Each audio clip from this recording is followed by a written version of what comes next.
ये कहानी है एक ऐसे बार की जिसके अंदर अगर तुम चले गए तो बाहर आने पर तुम्हें गोली मार दी जाएगी, लेकिन अगर तुम बार के अंदर भी रहे तो माफ करना, तुम वहाँ भी सेफ नहीं हो। यानी इसका मतलब आगे कुआं तो पीछे खाई। कहानी की शुरुआत में हमें एक बार को दिखाया जाता है जिसमें सर्जियो नाम का एक आदमी आता है। जिस समय सर्जियो बार के अंदर आता है ठीक उसी समय एक आदमी बार से बाहर निकलता है और जैसे ही वो आदमी बाहर जाता है उसे कोई गोली मार देता है और उसकी मौत हो जाती है। ये देखकर आसपास के सभी लोग वहाँ से भाग जाते हैं। किसी को नहीं पता कि गोली कहाँ से चली है और सड़कें पूरी तरह से सुनसान हो जाती है। बार के अंदर बहुत सारे लोग होते हैं और उन्हें नहीं पता कि अब इन्हें क्या करना चाहिए। उसी वक्त एक आदमी जिसका नाम सैतुर है वो पुलिस को कॉल करने की कोशिश करता है, लेकिन उसके फोन में नेटवर्क नहीं होता। अब बार के अंदर से एक आदमी उस मरे हुए आदमी को देखने बाहर जाता है, लेकिन अचानक उसे भी कोई गोली मार देता है, जिससे बार के अंदर खड़े सभी लोग बुरी तरह से डर जाते हैं। सभी इस बात से हैरान होते हैं कि किसी के फोन में नेटवर्क नहीं होता। बार के अंदर एक लड़की होती है जिसका नाम एलिना है। वो कहती है कि हमें टीवी पर न्यूज देखनी चाहिए। जब ये लोग टीवी पर न्यूज देखते हैं तो इस हादसे के बारे में टीवी पर कोई खबर नहीं होती और जैसे ही इन लोगों की नजर बाहर जाती है तो वहाँ से दोनों लाशें गायब हो जाती है और साथ ही उनका खून भी वहाँ से साफ कर दिया जाता है। इन सभी को कुछ समझ नहीं आता कि यहाँ पर क्या हो रहा है। तभी सैतुर कहता है कि मुझे लगता है कोई चाहता है कि हम में से कोई भी यहाँ से बाहर ना निकले। फिर सर्जियो कहता है कि हो सकता है हम में से कोई एक किलर हो या हो सकता है हम में से कोई आतंकवादी हो जिसके पास कोई भयानक विस्फोटक सामान हो और पुलिस उसे पकड़कर मारना चाहती हो। ये सुनकर एक आदमी जिसका नाम नाचो है वो अपने पैर से अपने बैग को छुपा देता है, पर सर्जियो उसे ऐसा करते हुए देख लेता है और इसके बारे में सबको बताता है। नाचो के बैग को ले लिया जाता है और जब उसके बैग को खोला जाता है तो उसमें से कपड़े और एक हार्ड डिस्क निकलती है। तभी नाचो कहता है कि इसमें ऐसी कोई भी चीज नहीं है जिससे किसी को भी नुकसान हो। वो कहता है कि मैं एक एड कंपनी में काम करता हूँ और इस हार्ड डिस्क में मेरे काम की फाइल्स है, लेकिन कोई भी उसकी बात पर विश्वास नहीं करता। एलिना उसकी हार्ड डिस्क को नष्ट कर देती है, पर हार्ड डिस्क के अंदर कुछ नहीं होता। नाचो को इस बात से बहुत दुख होता है। तभी नाचो देखता है कि सामने काउंटर पर एक ब्रीफकेस रखा हुआ है। वो सबसे पूछता है कि ये ब्रीफकेस किसका है। तभी सर्जियो दावा करता है कि ये ब्रीफकेस उसका है और इससे पहले कि सर्जियो ब्रीफकेस उठाता इस बार की ओनर एम्पारो ब्रीफकेस उठा लेती है। सर्जियो एम्पारो को ब्रीफकेस खोलने से मना करता है, लेकिन तभी एक आदमी जिसका नाम इजराइल है वो उस ब्रीफकेस को खोल देता है और ब्रीफकेस के अंदर औरतों के कुछ कपड़े निकलते हैं। जिससे पहले कि कोई कुछ समझ पाता उसी वक्त इन्हें बाथरूम से एक अजीब सी आवाज आती है। जब ये लोग वॉशरूम का दरवाजा खोलने की कोशिश करते हैं तो दरवाजा अंदर से लॉक्ड होता है। ये लोग किसी न किसी तरह से दरवाजे को खोलकर बाथरूम के अंदर जाते हैं और देखते हैं कि वहाँ पर एक मोटा सा आदमी लेटा हुआ है जो कि बेहोश है। दरअसल इस कहानी की शुरुआत में ये आदमी खांसते खांसते इस वॉशरूम के अंदर आया था और तब से ये यहीं पर बेहोश पड़ा है। इस आदमी के पास एक इंजेक्शन भी पड़ा होता है। एलिना उस इंजेक्शन को उठा लेती है और तभी इन लोगों को बाहर से गाड़ियों की आवाज आती है। जैसे ही ये लोग बार के गेट के पास जाते हैं तो ये देखते हैं कि वहाँ बहुत सारे आर्मी ऑफिसर्स आते हैं जिनके चेहरे पूरी तरह से ढके हुए होते हैं। आर्मी ऑफिसर्स वहाँ पर बहुत सारे टायर्स का ढेर करते हैं और उन टायर्स को जलाकर वहाँ से चले जाते हैं। हालांकि सभी को लग रहा था कि ये हमारी मदद करने आए हैं, लेकिन वो इनकी मदद नहीं करते। उसके ठीक बाद टीवी पर न्यूज दिखाई जाती है कि सिटी के एक बहुत बड़े हिस्से में आग लग गई है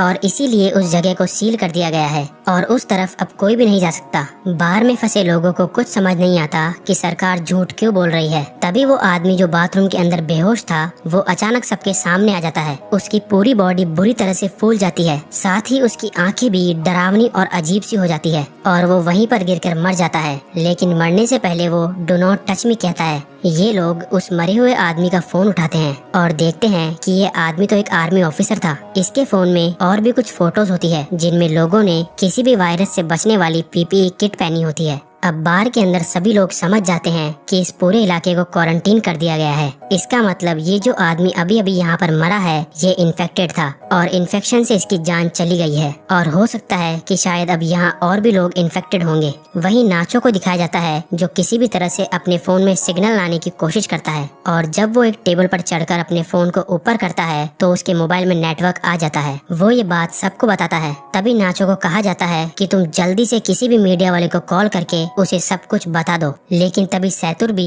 फोन पर बात करने के लिए टेबल पर चढ़ जाता है, जिस वजह से टेबल टूट जाती है। फिर एक आदमी जिसका नाम एंड्रेस है है वो नाचो से फोन मांगता है, लेकिन तभी एम्पारो उसे रोक देती है और कहती है कि इस फोन को मत छूना क्योंकि ये फोन उस इन्फेक्टेड आदमी का था और अगर तुमने इस मोबाइल को छू लिया तो तुम भी इन्फेक्टेड हो जाओगे। सर्जियो और एंड्रेस इस बात से सहमत हो जाते हैं। अब इसका मतलब नाचो और जिस किसी ने भी इस मोबाइल को या उस आदमी को छू लिया है वो सब के सब इन्फेक्टेड है और ऐसा करने वाले इनमें से 5 लोग हैं। एंड्रेस उन्हें अपनी बंदूक से धमकाता है और इनसे कहा जाता है कि उस आदमी की डेड बॉडी को नीचे तहखाने में बने स्टोर रूम में लेकर जाओ। इन सब लोगों को मजबूरन उनकी बात माननी पड़ती है और ये सभी 5 लोग डेड बॉडी को लेकर नीचे तहखाने में चले जाते हैं। अब ऊपर बस 3 लोग बचे हुए हैं। थोड़ी देर बाद एक ट्रिनी नाम की औरत को वहाँ पर सफोकेशन होना शुरू हो जाता है। ट्रिनी सबको तहखाने का दरवाजा खोलने के लिए कहती है, लेकिन कोई उसकी बात नहीं सुनता। जैसे ही ट्रिनी दरवाजा खोलने जाती है तो वहाँ पर रखी हुई कुछ बॉटल्स गिर जाती है। उनका लिक्विड एक साइड बहना शुरू हो जाता है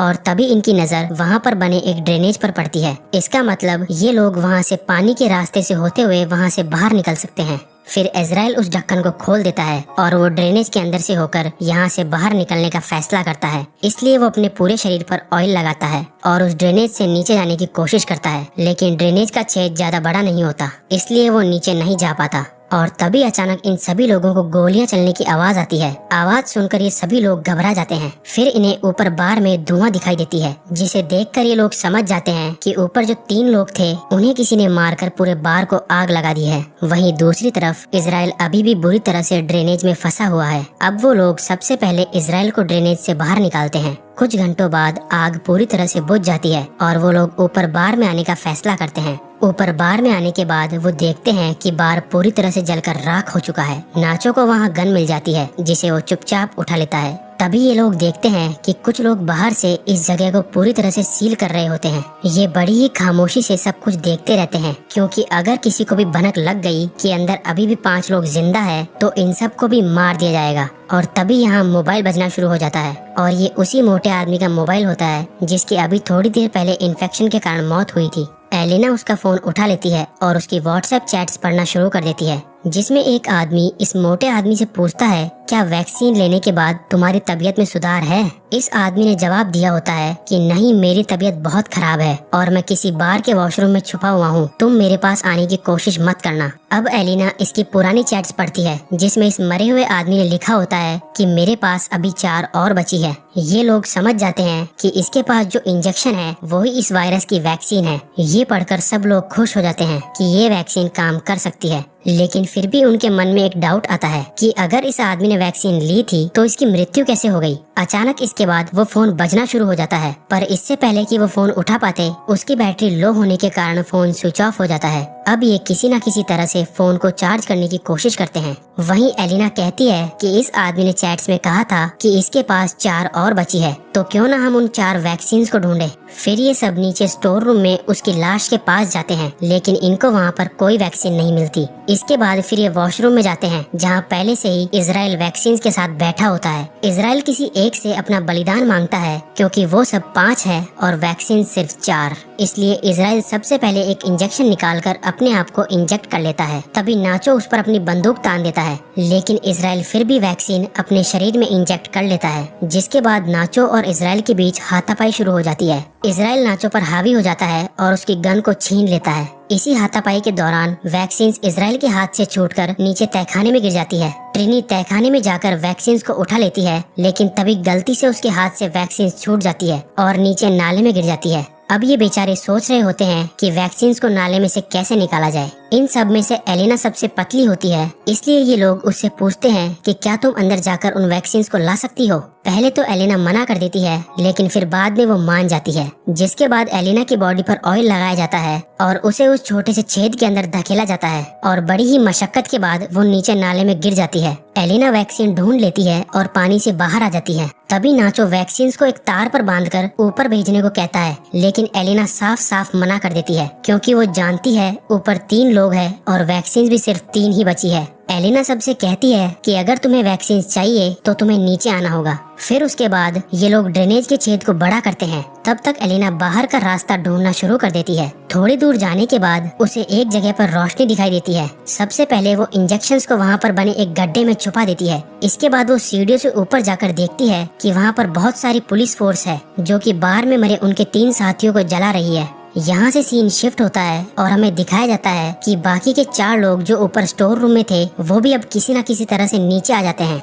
इजराइल और नाचो के बीच एक बार फिर घमासान युद्ध शुरू हो जाता है और इस बार नाचो उससे बंदूक छीनकर उसे वहीं पर गोलियों से भून देता है। अब नाचो के पास गन होती है इसलिए सब उससे डर रहे होते हैं। तभी नाचो सैतुर को अपने गन पॉइंट पर ले लेता है और एलिना को वैक्सीन देने के लिए कहता है। नाचो कहता है कि हमारे पास 3 वैक्सीन है और इसको मरने के बाद हम तीनों बच सकते हैं। फिर एलिना इन सबको बाहर की ओर ले जाती है जहां उसने वैक्सीन छिपा रखी थी। धीरे धीरे ये लोग आगे बढ़ते रहते हैं। नाचो और एलिना आगे चलते हैं जबकि सैतुर और ट्रिनी इनके पीछे चलते हैं। तभी अचानक ट्रिनी सैतुर को पानी में डुबाकर मारने की कोशिश करती है ताकि सारी दिक्कत ही खत्म हो जाए, लेकिन नाचो ट्रिनी को ऐसा करने से रोक देता है। पर ट्रिनी नाचो से कहती है कि तुम मुझे मार दो ताकि तुम सब वैक्सीन बांट लो और तुम्हारी जान बच जाए। नाचो ट्रिनी पर बंदूक तान देता है लेकिन वो गोली नहीं चला पाता, जिसके बाद ट्रिनी नाचो से गन लेकर यहाँ से थोड़ी दूर जाकर अपने आप को मार देती है। अब सिर्फ 3 लोग बचे थे और इनके पास इंजेक्शन भी 3 ही थे, इसलिए सब एक एक इंजेक्शन ले लेते हैं। पर इससे पहले कि ये लोग अपनी बॉडी में इंजेक्शन लगाते, यहाँ पर इजराइल आ जाता है जो अभी भी जिंदा है। इजराइल सैतुर पर पीछे से हमला करके उसे जान से मार देता है। अब इजराइल को गुस्सा आ जाता है और वो नाचो और एलिना की जान के पीछे पड़ जाता है। तभी नाचो और एलिना को सामने सीढ़ियाँ दिखाई देती है। वो दोनों सीढ़ियों की ओर आगे बढ़ते हैं, पर तभी एलिना के पास जो इंजेक्शन होता है वो उसके हाथ से छूटकर नीचे गिर जाता है। अब क्योंकि इजराइल भी उनके साथ सीढ़ियों पर चढ़ रहा है इसलिए वो नीचे नहीं जा सकते। नाचो जल्दी से अपना इंजेक्शन एलिना को दे देता है। फिर इजराइल नाचो के पैर पकड़कर उसे नीचे खींच लेता है, जिससे दोनों के नीचे गिरकर मौत हो जाती है। एलिना के पास अब जो वैक्सीन बचा है वो उसे अपने शरीर में इंजेक्ट कर लेती है और ऊपर ड्रेनेज के ढक्कन को खोलकर बाहर निकल जाती है। बाहर निकलते ही उसे बहुत सारे लोग दिखाई देते हैं और सरकार ने आगे के इलाके को पूरी तरह से सील किया हुआ है। तभी एक औरत उसकी बॉडी पर अपनी जैकेट डाल देती है। एलिना को बिल्कुल भी होश नहीं होता और वो चुपचाप उस भीड़ में शामिल हो जाती है। अंत में इस कहानी में हमें ये पता चलता है कि वो मोटा आदमी जो बाहर के वॉशरूम में खांसता खांसता गया था वो एक आर्मी ऑफिसर था और हो सकता है शायद आर्मी किसी तरह का कोई बायोलॉजिकल वेपन बना रही हो ताकि वो अपने दुश्मन देशों पर इस वेपन से हमला कर सके। लेकिन इस दौरान इनका अपना एक ऑफिसर इन्फेक्टेड हो गया। हालांकि उनके पास इस इन्फेक्शन की वैक्सीन भी थी, लेकिन ये ऑफिसर बीमार था इसलिए वैक्सीन ने उसके ऊपर काम नहीं किया। और जब आर्मी को पता चलता है कि उनका वो ऑफिसर बार के अंदर है तो उन्होंने पूरे एरिया को सील कर दिया ताकि वहाँ से कोई भी बाहर न निकल पाए और उस वायरस को इसी जगह पर खत्म कर दिया जाए, चाहे इसके लिए उन्हें कुछ बेगुनाह लोगों को मारना ही क्यों न पड़े। थोड़े बहुत लोगों के चक्कर में वो पूरे देश को खतरे में नहीं डाल सकते थे, इसलिए उन्हें मजबूरन ये कदम उठाना पड़ा।